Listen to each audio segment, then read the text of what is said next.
네, 9월 11일 목요일장 우리 시장 마무리가 됐습니다. 오늘까지 우리 시장은 8거래일째 상승력을 유지한 것으로 확인되고 있는데요. 오늘 개장 직후에 연고점 그리고 역사상 최고점을 또다시 경신했던 시장이 변동성을 보이다가 결국에는 상승을 유지하면서 마감했습니다. 다만 중요한 건 오늘 상승한 종목보다 하락한 종목이 조금 더 많았습니다. 그렇기 때문에 체감적인 지수 자체는 생각보다 지수의 상승보다 좀 덜할 수 있다는 점 유의하셔야 될 것 같습니다. 그렇다면 트레이딩 뷰를 통해서 조금 더 자세한 종목별 상황 보겠습니다. 오늘 혼조세가 펼쳐졌던 시가총액 상위권에 있는 종목들인데요. 반도체 관련된 기업들은 오라클의 급등과 함께 견조한 움직임 나타났고 SK하이닉스가 어제 이어서 오늘까지도 조금 더 강한 탄력이 나오는 게 특징적입니다. 0.9%, 1%에 가까운 상승세, 삼성전자도 1%의 오름세가 나왔고요.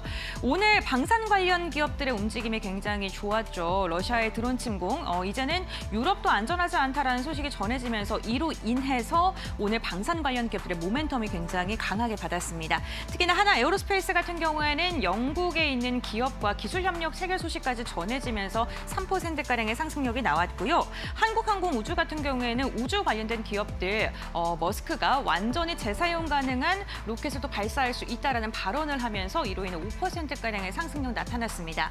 2차 전지 관련 기업들, 미국의 구금 사건 이후에 좀 흔들린 투심이 악화되는 모습이 나타났었는데 트럼프가 한국인의 잔류를 희망한다라는 발언을 한 것으로 알려지면서 LG엔솔이 2.7%가량의 오름세가 나왔습니다.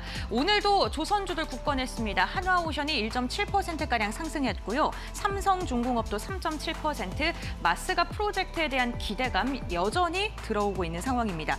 금융 관련 기업들 전반적으로 움직임은 괜찮았는데 일부 종목을 중심으로는 소폭의 하락이 나왔고요. SK스퀘어가 4.4%가량의 강한 상승 나왔는데 대주주 양도세 요건 완화에 대한 기대감 속에 지주사들에 대한 주가 상승도 눈에 띄었던 하루였습니다. 오늘 인터넷 대표주들은 보합권 수준에서 마무리가 됐고요. 삼양식품이 5% 넘는 강한 상승 나왔는데 농심은 두 자릿대 오름세가 나왔죠. 식품 관련된 기업들 앞으로 수출에 대한 기대감 더 커지면서 이로 인해 수급이 강하게 쏠렸습니다.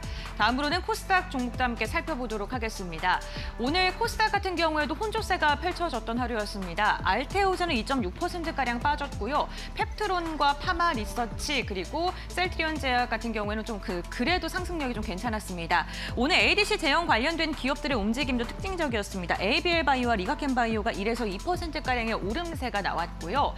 반도체 소부장 관련 기업들 전반적으로 분위기는 괜찮았습니다. 테크윙이 2.4%, 리노공업 상승, 동진세미캠과 YC심텍, SNS텍과 같은 일부 종목을 중심으로는 매수세가 강력하게 유입된 것으로 확인이 되고 있고요. 신고가를 경신한 종목들도 오늘 많이 나왔습니다. 다만 2차 전지 에코프로 같은 경우에 1.2% 빠졌고 엔터주들이 조금 오늘은 부진했습니다. JYP엔터가 1.8% 하락했고요. YG도 2.3%가량 빠지는 모습으로 마감했다는 점 참고해 보시면 좋을 것 같습니다. 다음으로는 지수 마감 상황 함께 확인해 보겠습니다. 네, 오늘 코스피가 결국에는 0.9%가량 상승하면서 3,344선에서 종가를 체결하는 데 성공을 했습니다. 종가 기준으로 또 다시 사상 최고치를 경신하는 데 성공을 했고요. 코스닥 같은 경우에도 0.2%가량 소폭의 상승을 보이면서 834포인트의 종가를 체결하는 데 성공했습니다. 지금 유가증권 시장 8거래일째 오름세가 지속되고 있다는 점 참고해 보시면 좋을 것 같습니다. 그렇다면 어떠한 수급 주체가 시장에 유입이 됐을까요? 수급 동향 함께 살펴보겠습니다. 외국인이 3천억 원가량 담아냈고요. 기관도 8천억 원 이상의 강한 매수세가 유입됐습니다. 오늘도 메이저 수급의 유입이 굉장히 특징적이고 외국인 4거래일째, 기관은 무려 5거래일째 순매수 기조가 이어지고 있는 상황입니다. 다음으로는 코스닥 매물 동향 함께 확인해 보겠습니다. 코스닥에서는 조금 혼조세가 펼쳐졌습니다. 외국인이 매도로 돌아섰고요. 600억 원가량의 물량을 출회했고 개인과 기관이 담아냈는데 기관의 매수폭도 굉장히 좀 저조했습니다. 290억 원가량이고요. 기관 대형주를 중심으로 매수를 선택하고 있다는 점도 참고해 보시면 좋을 것 같습니다. 다음으로는 시가총액 상위 종목의 움직임 함께 살펴보겠습니다. 네, 오늘 삼성전자가 동시호가 상황 속에서 힘을 더 내줬습니다. 결국에는 73,400원까지 올라서는 데 성공했고요. 아래 꼬리 달면서 1%가량 상승으로 마감을 했습니다. 반면에 SK하이닉스는요. 장중 내내 좀 견조한 움직임을 이어지다가 1% 밑돌게 상승을 하면서 마감을 했습니다. 결국에는 31만 원 선은 터치하지 못한 채 종가를 체결했고요. LG에너지솔루션 같은 경우는 2.7%, 오늘 한화에어로스페이스의 강세가 눈에 띕니다. 막판까지 힘을 계속 내줬고요. 결국에는 7월 이후에 처음으로 다시금 황제주 반열에 들어서는 데 성공을 했습니다. 다음으로 6위부터 10위도 함께 살펴보겠습니다. 네, 오늘 HD현대중공업도 2.5%, 그리고 현대차, 기아까지도 고르게 상승했고요. 대부분의 종목들이 상승 마감한 가운데 아래 꼬리를 다 달면서 회복세를 보여줬다는 점이 특징적입니다. 다음으로는 코스닥 시가총액 상위 종목 함께 살펴보시죠.